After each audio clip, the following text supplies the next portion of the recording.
My name is Brian Le Gette. I'm the CEO of ZeroChroma, and we make wearable tech accessories.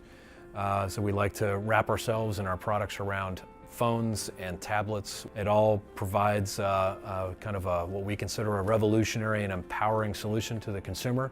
And what we like to be known as is something beyond protection and style, and a brand that actually brings a solution that morphs with you or adapts with you from 6 a.m. to midnight, and take that device and weave it into your day and your activity so that you're more productive, have more fun, happier.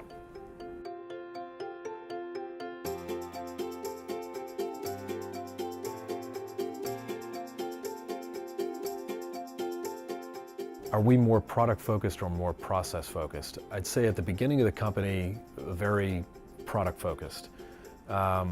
Now very process focused. We actually have the base technologies, and so we really need to create the case body, if you will, that snaps onto whatever the device is that we're doing, applying all of our technologies to it.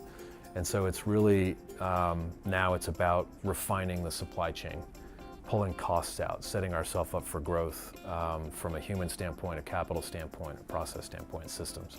You know, Apple may put the phone into a watch completely, and there will be no more phone, and it'll project something on the wall if you need a bigger screen, right? That can happen, right?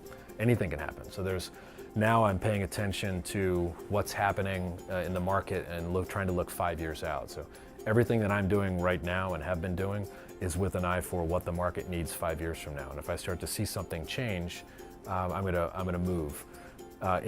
With my first company, it was about the weather and really nothing else. With the second company, it really is about understanding where the change in technology is going to be from a wearable standpoint, the impact of wearables into the space of the phone and the tablet. This business has a 6 to 7 month cash cycle. And so my output of cash is 6 to 7 months before I'm getting paid often. And so managing that process is difficult, especially inside of growth. It was the issue with 180s, it's the issue with a lot of businesses that I've been involved with, is trying to figure out how to finance growth. I have not been in a slow growth business, which is good, but the other side of that is the need for cash. And you can always get cash, but it's at what cost? So you're always balancing control and giving up equity, and for me, a lot of it is control based. Having been through ups and downs with businesses and watched what happens with people when you trip a covenant or don't do what they think you should do with their outsider's perspective on the market. I probably have a certain conservatism about me at this point, which is tough as an entrepreneur to do that. Pulling in a little bit more folks that want to put the brakes on things that I don't. I tend to want to put the gas down and drive straight over things.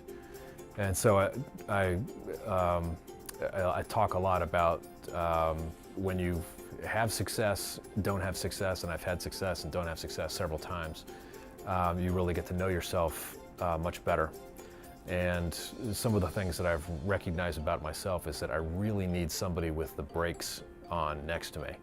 And I usually have surrounded myself with people that, you know, want to say hoorah and move, you know, down the road. And so I still need some of those folks, but now I've got a team that I think is balanced, and I'm excited to kind of take what we already have and move forward with it, and hopefully not repeat the mistakes of the past. The thing that keeps me up at night is, are you good enough to go off and do these things? Doesn't matter how successful I've been at certain things, I will constantly question that. I think that's a good thing. Otherwise, you get a big head. And I think if you believe in luck and things like that, you also get to a place where you push off why things happened, and you make bad decisions thinking about things like that.